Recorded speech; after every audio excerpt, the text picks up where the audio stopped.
जीवन रे सबुबेले सेई मनीष को चयन कर जी तुमको प्रेम ठारू अधिक सम्मान दौथिबो।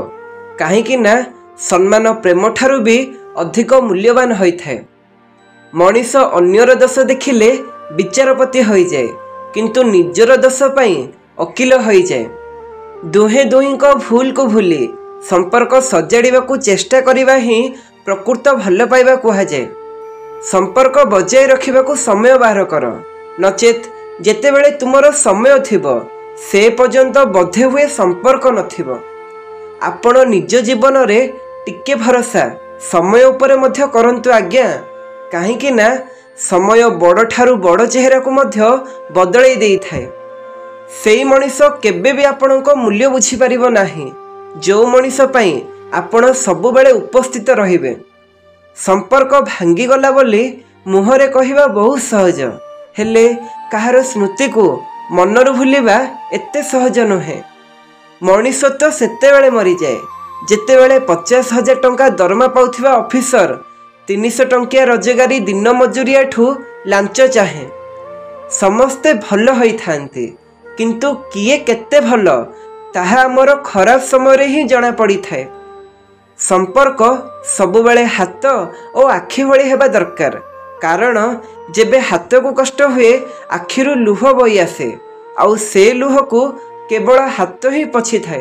रागिबा बदल रे कांदी देबा भल, काहेकि ना राग अन्य को कष्ट देई थाए, किंतु लुह चुपचाप आखिरु बही हृदय को स्वच्छ करि दिए। एई छोट जीवन भितरे गोटे बड़ शिक्षा मिलिला जे संपर्क समस्तଙ୍କ सह रख, हेले आशा कहा पाखरे रखनी। बंधुता आनंद को 2 गुणा आउ दुख को अधा करी दिए। ना मृत्यु आसुची ना भल भाव जीवन कटुची। जेतेबेले जीवन रे टिके खुशी मिलुची सेतेबेले केही ना केही कंदेई देई चली जाउची। हसी हसी कथा होथिबा प्रत्येक नारी प्राय हृदयरु भल होई थांती। शीत सकाळर कुहुडी भी आमको गोटे शिक्षा दिए। रास्ता जेतिकी पर्यंत देखा जाउची किछि चिंता न करी सेतिकी पर्यंत जाओ, सेठी पहुँचीबा परे रास्ता आपे आपे देखा जिवो। प्रेमर अनुभव टिके नियारा होई थाए।